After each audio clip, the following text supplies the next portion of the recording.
Howdy folks, Josh here with the Weekend Angler, and in this instructional video I'm going to be showing you how easy it is to change the lower unit oil in your outboard boat motor. So stick around, we'll show you how it's done.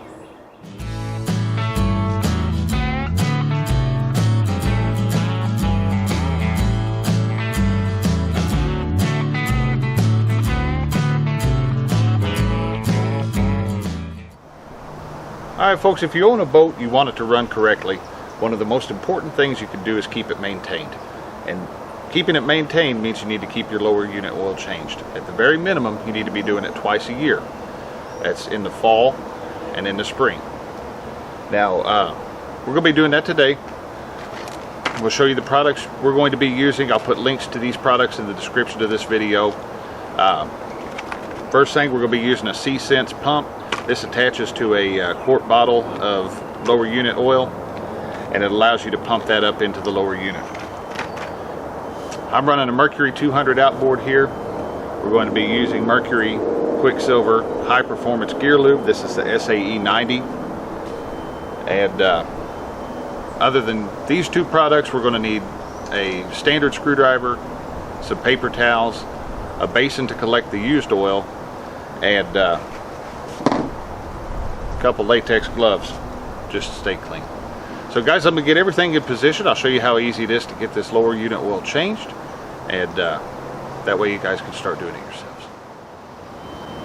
Alright guys, the first step of this process is to get the old lower unit oil out, and to do so we're going to need to remove two screws from the lower unit. You've got the fill screw at the bottom of the lower unit, and you've got the vent screw at the top. Both of those just take a standard screwdriver, get up in there, get that unscrewed, try to hold on to your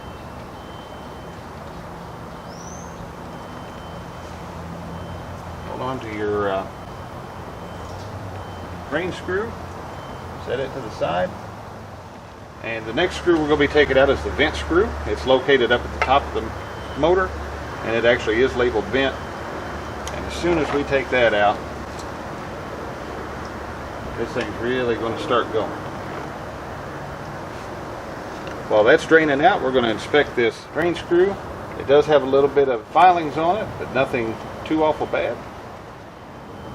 Alright guys, while we're waiting on the lower unit oil to finish draining, one thing I want to mention is you can look at the oil itself as an indicator of the overall health of your lower unit.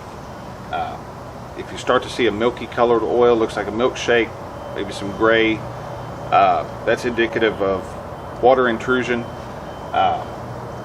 Every once in a while you do get a little bit of it, but if it really looks bad, you may have a seal problem.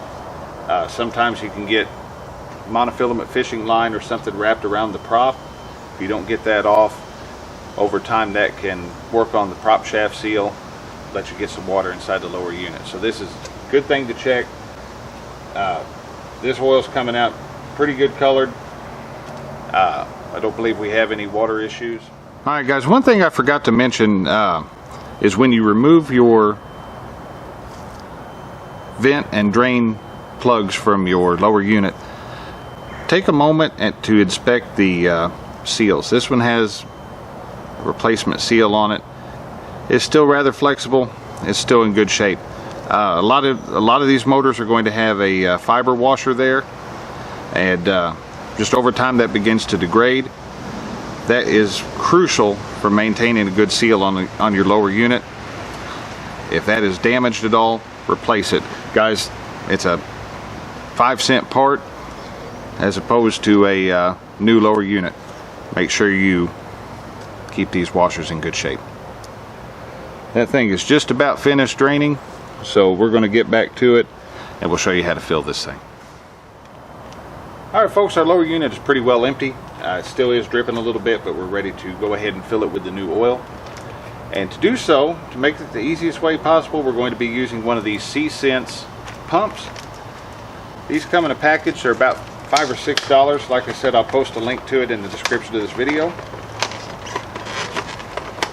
And all you do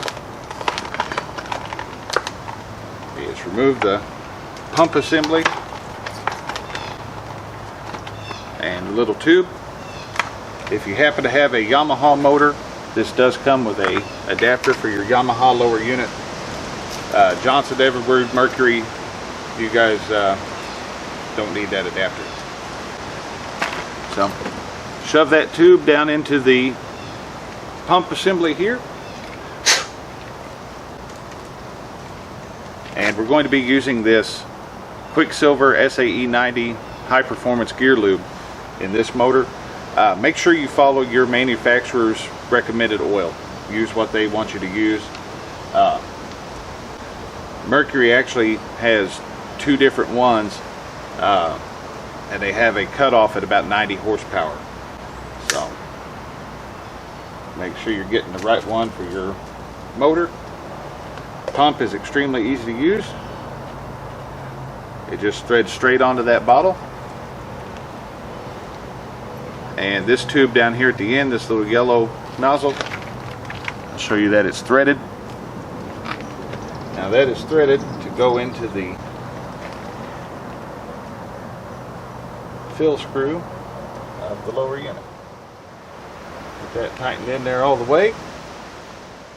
Alright, now that we have this connected, we're ready to start filling our lower unit. And all you have to do that is just pump this pump. You'll feel it start working. You'll see the new lower unit oil start pushing through the tube.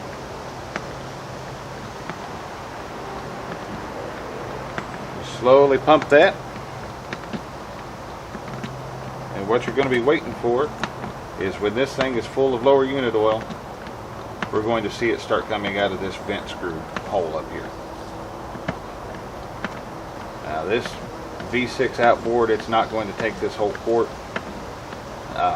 If you have a smaller outboard, they do make this in a, they make the lower unit oil in a tube that you just shove up in there and squirt the tube full. But if you've got a bigger outboard, you do want to use the quart and the pump. Just make your life easier. It's thirsty. There we go. Start to see that come out. See that start to come out the vent screw. Now what I like to do, we're going to get us some paper towels here. Once you see that start coming out, go ahead and give it a few more pumps just to try to work out any air bubbles.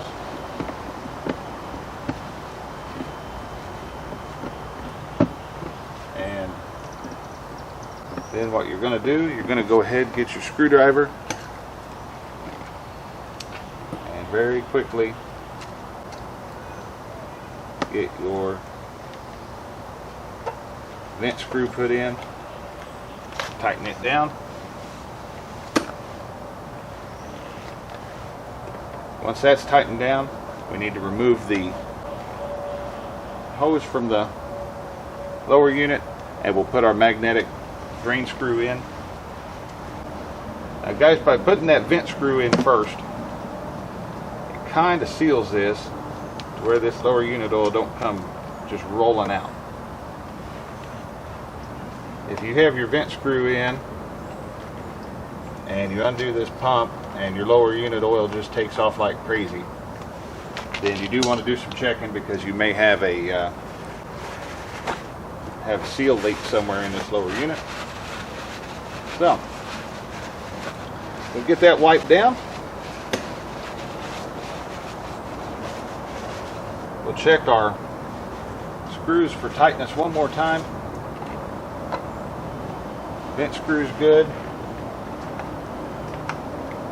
Drain screw's good. Guys, that's how easy it is to change the lower unit oil in your outboard.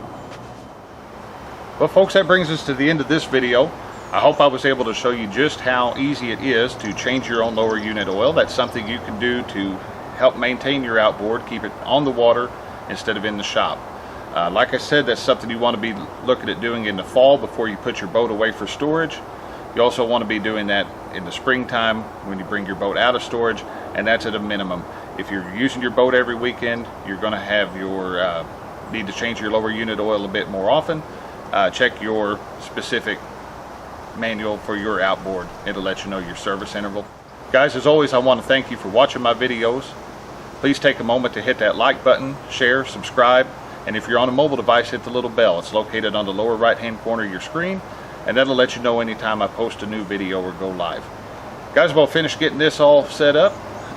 If you happen to have any questions, be sure to leave them down in the comments section. I'll do my best to get those answered for you. And if I've helped you out, take a moment, let me know down there as well. Guys, take care. We'll catch you out on the water. Appreciate you watching the Weekend Angler.